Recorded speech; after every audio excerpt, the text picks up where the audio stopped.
Good afternoon, I'm Malcolm Jordan and this is your Midday News Fix for Tuesday the 11th of November.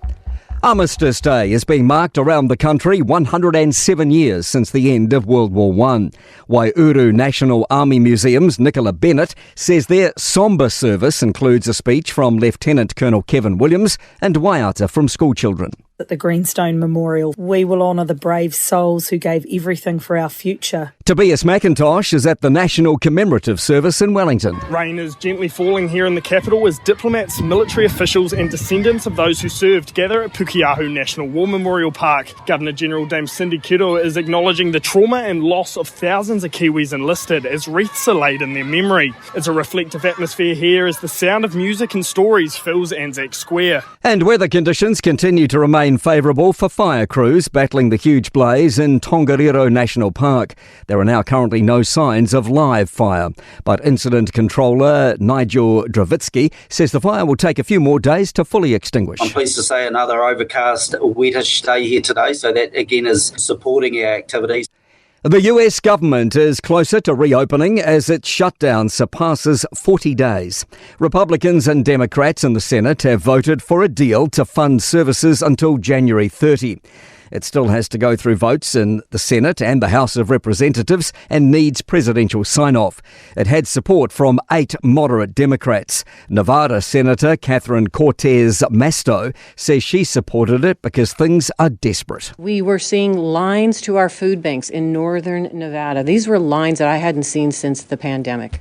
A livestock trader has been fined $10,000 for not declaring the movement of 513 cattle from Canterbury to different North Island farms. Dallas Gary Gherkin has been sentenced in the Ashburton District Court yesterday under the National Animal Identification and Tracing Act. All cattle or deer must be fitted with a NATE tag and registered. MPI says it only takes one animal to potentially cause a biosecurity problem. Labour says Te Pāti Māori will need to sort itself out if it wants to be part of a Labour-led government following the expulsion of MPs Maria Meno Kapakingi and Takuta Ferris. Labour leader Chris Hipkins says there will need to be changes to avoid jeopardising any potential coalition deal. A future Labour government will be focused on inclusive governance, on bringing New Zealand together, on uniting people. The divisive sort of rhetoric that we've heard from Te Pāti Māori in recent times has no place in that. The cost of climate action has dominated the agenda on the first day of the COP30 climate conference in Brazil.